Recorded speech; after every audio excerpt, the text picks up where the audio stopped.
नमस्कार दोस्तों। अभी तक दुनिया में जो भी अर्थव्यवस्था है वह किसी देश में जा रही है देखने के लिए क्रूड ऑयल बहुत इंपॉर्टेंट रोल प्ले करता था।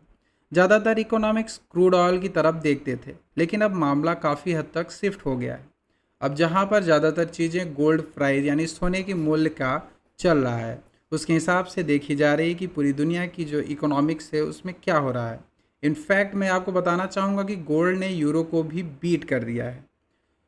Crude oil global economics health के लिए एक बहुत ही महत्वपूर्ण बैरोमीटर होता था। ऑयल की प्राइसेस बढ़ने पर यह दिखाता था कि डिमांड बूम कर रही है, इन्फ्लेशन का खतरा है।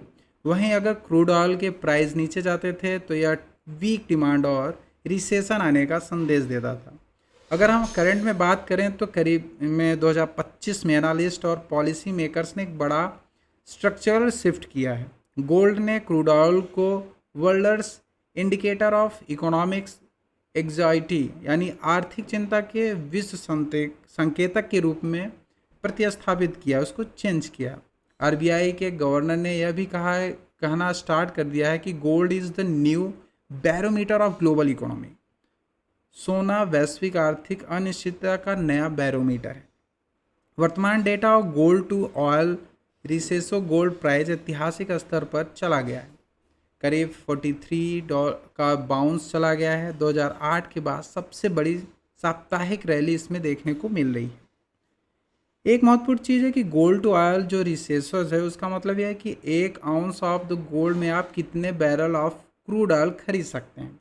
इसका लॉन्ग टर्म एवरेज करीब एक 16 से 25 के आसपास होता है, लेकिन आज की तारीख में यह करीब 60 के ऊपर चला गया है। इसका मतलब यह है कि 1 आउंस ऑफ गोल्ड में आप करीब 60 बैरल से ज़्यादा क्रूड ऑयल खरीद सकते हैं।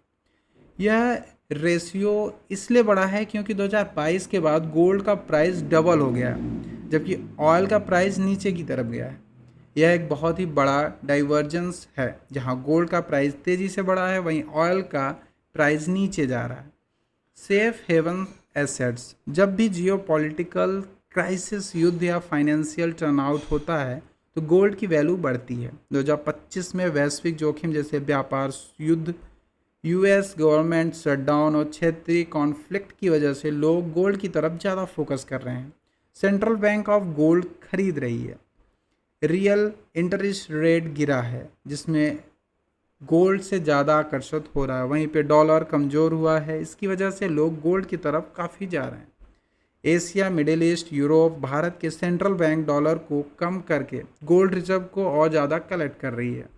गोल्ड ने यूरो के सरपास कर दिया है। यह दूसरा सबसे बड़ा वैश्विक आरक्षित संपत्ति बन गया है।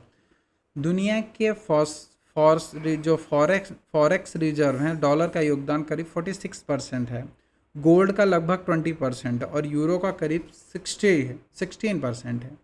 पहले क्रूड ऑयल पर फोकस किया जाता था, लेकिन अब निवेशक गोल्ड की तरफ जा रहे हैं।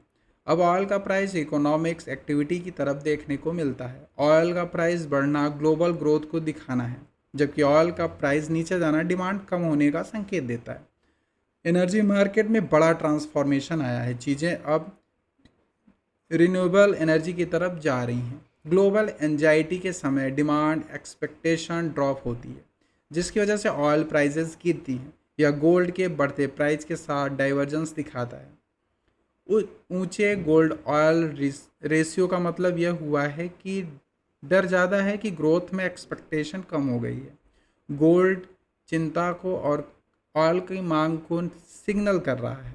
यह रेशियो जो भी अभी 60 के ऊपर गया है, वापस से समान स्तर पर 18 से 20 पर आ सकता है। यह दो कंडीशन में होगा, या तो गोल्ड का प्राइस क्रैश हो जाए या ऑयल का प्राइस करीब